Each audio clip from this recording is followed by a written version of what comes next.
कहानी की शुरुआत होती है सन महाराष्ट्र के कोनकाम गांव में, जहां एक बच्चा गोटा अपनी मां से जोर जोर से मार खा रहा होता है। क्यों? क्योंकि गोटा को प्यार हो गया है मुन्नी से, जो उससे पूरे 7 साल बड़ी है। पर गोटा को फर्क नहीं पड़ता। वो चाहता है कि उसकी शादी मुन्नी से ही हो। लेकिन मुन्नी के घर वाले उसकी शादी किसी और से फिक्स कर देते हैं। गोटा तिलमिला उठता है और दूल्हे के खाने में मिला देता है चूहे मारने की दवाई। हालांकि दूल्हा बच जाता है, पर गांव वालों को सब पता चल जाता है। और तभी गोटा की मां आती है और चाबुक से पीट पीट कर उसकी हालत खराब कर देती है। यही हमें पता चलता है कि गोटा को सबसे ज्यादा डर अपनी मां की डांट और उस चाबुक से लगता है। उस दिन मुन्नी की शादी हो जाती है और गोटा का मुंडन करवा दिया जाता है। पर गोटा हार नहीं मानता। उसका मन कहता है मुन्नी मेरी थी, मेरी है और मेरी ही रहेगी। कुछ दिन बाद गोटा अपनी छोटी बहन को लेकर जाता है चिटकली जंगल में, जो गांव का सबसे डरावना इलाका माना जाता है, जहां कोई भी आने की हिम्मत नहीं करता। रात के अंधेरे में बरगद के पेड़ के नीचे गोटा करने लगता है काला जादू मंत्र पढ़ते पढ़ते। वो अपनी ही बहन पर हमला कर देता है। छोटी बहन घबरा कर पूछती है, भैया मुझे क्यों मार रहे हो? गोटा चीखता है, क्योंकि तुम्हारी बलि देने के बाद ही मुन्नी मेरी होगी। काले जादू से हम हमेशा के लिए एक हो जाएंगे। पर तभी बहन डर के मारे उसे धक्का देती है। गोटा का सिर पेड़ से टकराता है और वहीं उसकी मौत हो जाती है। बहन डर के मारे भागती है गांव की ओर, गांव वालों को लेकर वापस आती है मां के साथ। और वहां सब देखते हैं गोटा की लाश पेड़ के नीचे पड़ी है। गांव के पंडित कहते हैं, ये तो बहुत बड़ा अनर्थ हुआ है। गोटा ब्राह्मण परिवार का है और उसे मुंडन कराए 10 दिन भी पूरे नहीं हुए। अकाल मृत्यु के कारण अब यह ब्रह्म राक्षस बनेगा, मुंजा बनेगा। अब सब डर जाते हैं। फैसला होता है गोटा को उसी बरगद के पेड़ के नीचे दफनाया जाए। मंत्रों से उसे बांधा जाता है पेड़ से, ताकि वो कभी वहां से निकल न सके। अब गोटा बन चुका है मुंजा। साल बीत जाते हैं। अब इस घटना को बीते पूरे 35 साल हो चुके हैं और कहानी कट होती है पुणे शहर में, जहां हमें पहली बार दिखता है इस कहानी का मेन कैरेक्टर बिट्टू। बिट्टू एक मिडिल क्लास लड़का है जो अपनी माँ और दादी माँ के साथ रहता है। बिट्टू के पिता की मौत कई साल पहले हो चुकी है, लेकिन माँ ने हिम्मत नहीं हारी। वो चलाती है एक ब्यूटी पार्लर, जिससे घर अच्छे से चल रहा है। बिट्टू भी कभी कभी माँ की मदद कर लेता है। हेयर कटिंग से लेकर फेशियल तक सब कर लेता है बिट्टू। और यहीं पर हम मिलते हैं बेला से, बिट्टू की बचपन की दोस्त और उसका दिल। दोनों बचपन से साथ खेले, झगड़े, हंसे। पर अब बेला की जिंदगी में कोई और आ चुका है, एक अंग्रेज कुवा। बेला उसे बिट्टू से मिलवाती है। पर जैसे ही बिट्टू कुवा से मिलता है, उसे बिल्कुल भी खुशी नहीं होती। क्यों?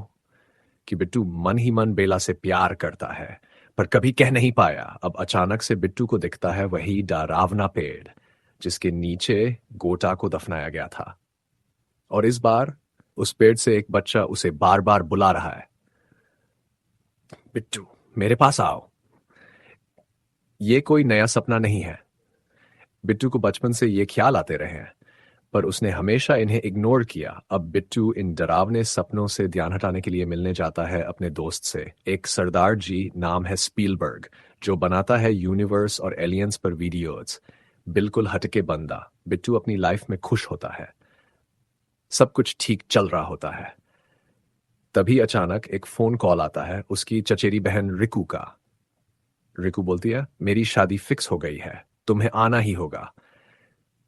बिट्टू पहले टालता है, पर माँ और दादी के साथ निकल ही पड़ता है गांव की ओर।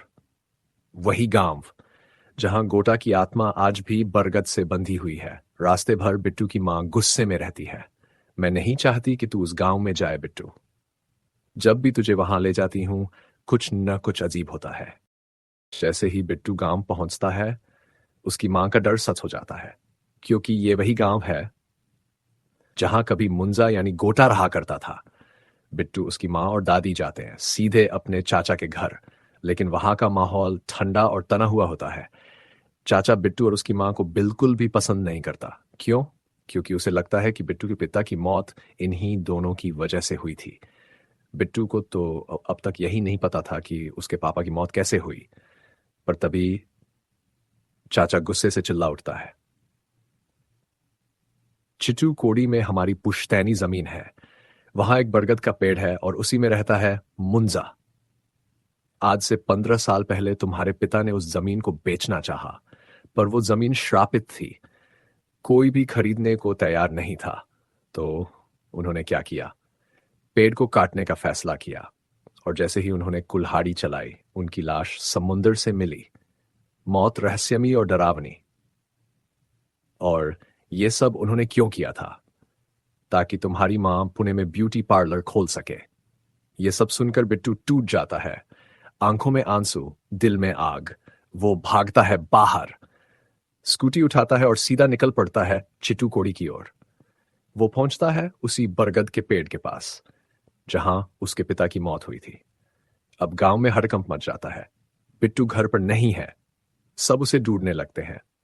तभी एक गांव वाला कहता है, मैंने एक लड़के को चिट्टू खोड़ी की ओर जाते देखा था। ये सुनते ही सबके चेहरों का रंग उठ जाता है, क्योंकि उस जगह पर जाना मतलब मौत को बुलावा देना। बिट्टू की दादी उठती है। वो चुपचाप एक पुराना बक्सा खोलती है और निकालती है एक पुराना चाबुक। वही चाबुक जिसे मुंजा की मां गोटा को पीटा करती थी। एक बड़ा रहस्य सामने आता है। बिट्टू की दादी ही मुंजा की छोटी बहन थी और बिट्टू उसी श्रापित खून का वारिस है, इसलिए उसे बचपन से वो ख्याल आते थे, क्योंकि उसके अंदर बह रहा है मुंजा का खून। अब दादी पहुंचती है चिटकली, और वहां वो देखती है पेड़ पर बैठा है मुंजा, डरावना, घिनौना और खतरनाक। मुंजा हंसता है, अरे तू तो बुढ़िया बन गई है बहन। दादी बोलती है, दादा उसे छोड़ दो, वो मासूम है। तेरी लड़ाई मुझसे है। फिर दादी चाबुक से उस पेड़ की शाखों पर मारती है, छड़ाक छड़ाक। और जैसे जैसे वो मारती है, मुंजा डरता है, कांपता है, जलने लगता है। बिट्टू उस बंधन से आजाद हो जाता है। दादी उसे लेकर पीछे मुड़ती ही है। तभी मुंजा पीछे से झपटता है और अपनी शैतानी पंजों से बिट्टू की पीठ पर वार करता है। बिट्टू की पीठ पर जलता हुआ निशान बन जाता है, मुंजा का कर्स मार्क। बिट्टू को लेकर दादी गांव लौटती है और उसे सिखाती है, डरना नहीं चाहिए, ये राक्षस हमारे डर से ही जिंदा रहते हैं। पर तभी मुंजा फिर आता है, चुपचाप भूत की तरह। और जैसे ही दादी पलटती है, मुंजा उसकी गर्दन पकड़ता है और एक झटके में तोड़ देता है। बिट्टू की दादी मर जाती है। वहीं पर हो जाती है मुंजे। और वहां से वो सिर्फ इसलिए बाहर निकल पाता है क्योंकि उसने बिट्टू की पीठ पर अपना निशान बना लिया, और उसका जो बंधन था चिट्टू वाली से, वो भी अब टूट चुका था। ये सब देखकर बिट्टू डर के मारे बेहोश हो जाता है। अगले सीन में हम बिट्टू को हॉस्पिटल में देखते हैं। जैसे ही उसे होश आता है, वो कांपते हुए पूछता है, मम्मी, दादी, दादी कहाँ है? मां की आंखें नम होती हैं। वो टूटी हुई आवाज में कहती है, बिट्टू, दादी अब नहीं रही। ये सुनते ही बिट्टू का चेहरा जमीन की तरह सूना हो जाता है। अंदर से वो पूरी तरह टूट चुका होता है, लेकिन डर इतना ज्यादा होता है कि वो किसी को भी कुछ नहीं बता पाता। जब अंतिम संस्कार हो रहा होता है, तो चाचा गुस्से से फट पड़ता है, ये सब तेरी वजह से हुआ है बिट्टू, सब तेरी वजह से। इसके बाद माम बिट्टू का हाथ पकड़ती है और दोनों पुणे के लिए निकल जाते हैं। बस के अंदर सीन और भी डरावना हो जाता है। पीछे से आता है मुंजा। वो फुसफुसाकर कहता है, बिट्टू, सिर्फ तुम ही मुझे देख सकते हो। बिट्टू बुरी तरह डर जाता है और तभी मुंजा हवा में गायब हो जाता है। रात होती है। बिट्टू नया घर पहुंचकर सोने की कोशिश करता है, लेकिन तभी वहां आ जाता है मुंजा। वो जोर जोर से चिल्लाने लगता है, मुन्नी को ढूंढो, मुन्नी को ढूंढो। बिट्टू डरा हुआ कहता है, तुमने मेरी दादी मां को मार डाला, मैं तुम्हारी कोई भी बात नहीं मानूंगा। बात ना मानने पर मुंजा गुस्से से आग बबूला हो जाता है और बिट्टू को बुरी तरह पीटने लगता है। फिर मुंजा सीधे उसकी मां के पास पहुंचता है और वहां रखी रोड लाइट उठाकर जोर से फेंक देता है और गुस्से में कहता है, अगर तुमने मेरी बात नहीं मानी तो मैं तुम्हारी मां को मार डालूंगा। ये सुनते ही बिट्टू का खून सूख जाता है। वो डरते हुए कहता है, ठीक है, जैसे तुम कहोगे वैसे ही करूंगा। और फिर उसी रात बिट्टू निकल पड़ता है मुन्नी को ढूंढने के लिए। अब हर रात मुंजा आता है और बिट्टू को मजबूरी में बाहर जाना पड़ता है। मुंजा उसके कंधे पर बैठ जाता है और जैसे ही बिट्टू कहीं रुकता है मुंजा उसे पीटने लगता है। कुछ दिन तक यूं ही चलता रहता है और फिर एक दिन टेर परेशान होकर बिट्टू अपने दोस्त स्पीलबर्ग को सब कुछ बता देता है।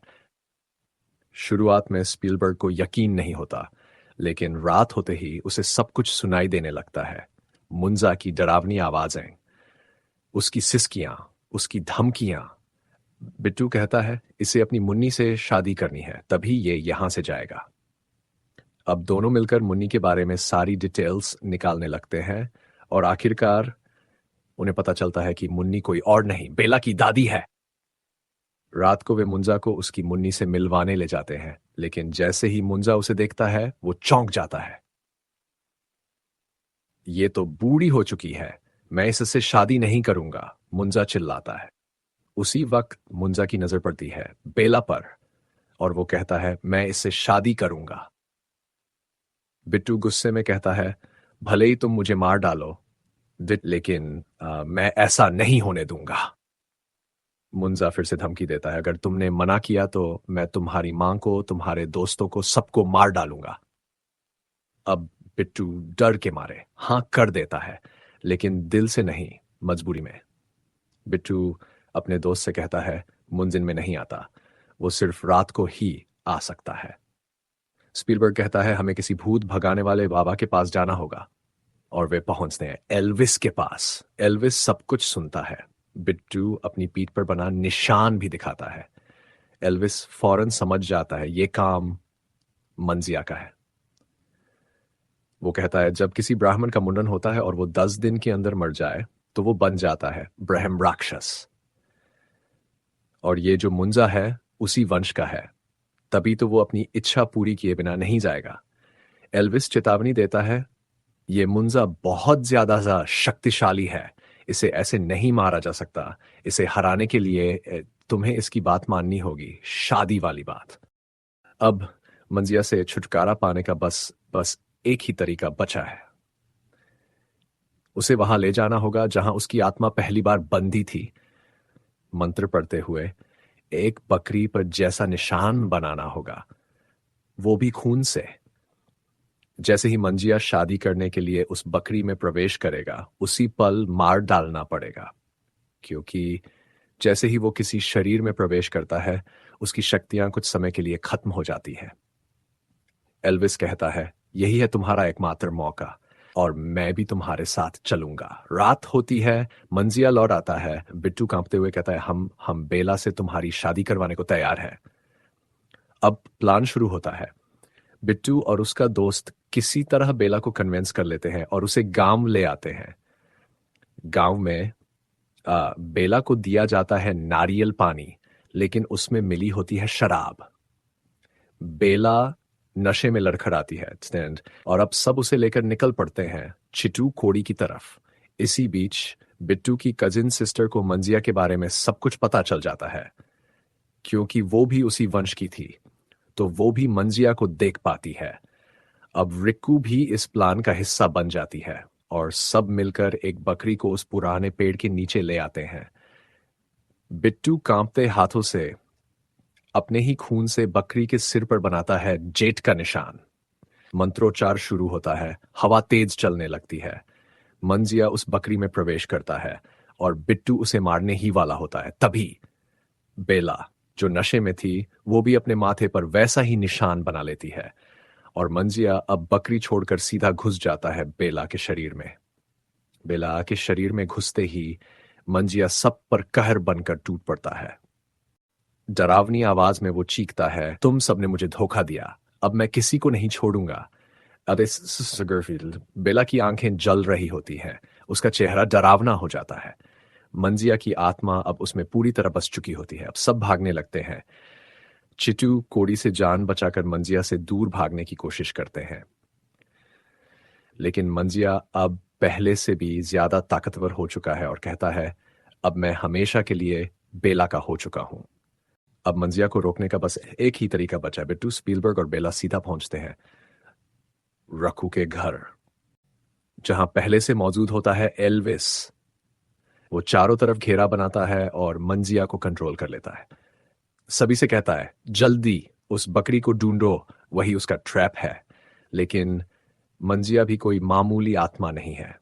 वो उस घेरे के अंदर नाटक करने लगता है जैसे कुछ हुआ ही नहीं। रिकू जैसे ही उसे छूती है, बूम, मंजिया सीधा घेरे से बाहर आकर उस पर हमला कर देता है। अब एल्विस को पता चलता है कि वो बकरी एल्विस के चाचा खा गए थे। अब कोई रास्ता नहीं बचता, तो वो बिट्टू के चाचा के सिर पर ही जे जैसा निशान बना देता है।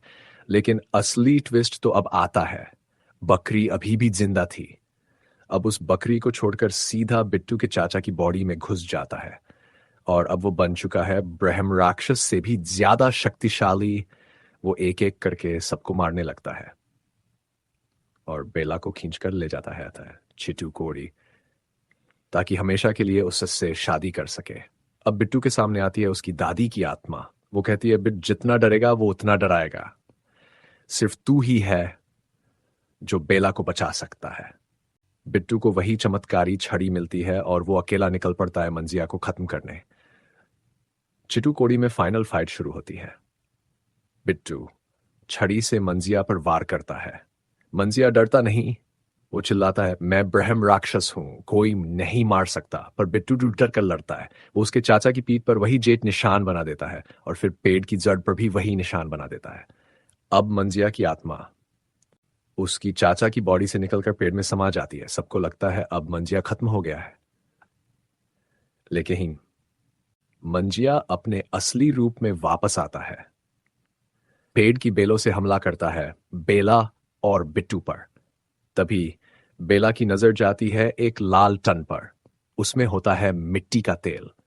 बेला तेल मंजिया पर फेंक देती है और उसी वक्त बिट्टू एक जलती हुई लकड़ी को उठाता है और मंजिया की चीख से पूरा जंगल गूंज उठता है। लकड़ी से बना था मुंजा और उस पेड़ से जुड़ा हुआ था। जैसे ही पेड़ में आग लगी, मुंजा भी उसी के साथ जल गया और समझा गया कि कहानी यही खत्म। लेकिन भाई, सस्पेंस अभी बाकी था। बिट्टू बेला को लेकर वहां से निकल गया और सब कुछ नॉर्मल हो गया। फिर एक दिन बेला बोलती है, मैं ब्राजील जा रही हूं, और बिट्टू छूट गया लेकिन हिम्मत नहीं हारी और कर डाला प्रपोज। मैं तुमसे बहुत पहले से प्यार करता हूं, बेला ने कहा। हम सिर्फ दोस्त हैं। और बिट्टू का जवाब सीधा दिल से, अगर तुम मुझे दोस्त मानती हो तो मैं भी दोस्त ही बनकर रहूंगा, क्योंकि मैं मुंजा नहीं हूं जो जबरदस्ती करे। भाई, क्या क्लास था उस जवाब में। अब आते हैं लास्ट ट्विस्ट पर। मुंजा का पेड़ काटा जा रहा है लेकिन मुंजा मरा नहीं है।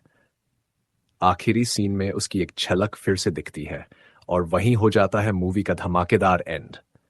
But wait, post credit scene में ट्विस्ट और बड़ा। जनाज नाम का कैरेक्टर जंगल में घूम रहा होता है और उसे मिलते हैं वरुण धवन यानी भास्कर भेड़िया। अ, उसे कपड़े देता है और यही से कंफर्म हो जाता है मुंजा भी स्त्री यूनिवर्स का हिस्सा है। भेड़िया, स्त्री और अब मुंजा, ये सब आपस में जुड़ चुके हैं। और हाँ, वीडियो पसंद आई हो तो लाइक करो, शेयर करो और चैनल को सब्सक्राइब करना मत भूलना। मिलते हैं जल्दी एक नई अमेजिंग वीडियो के साथ। तब तक के लिए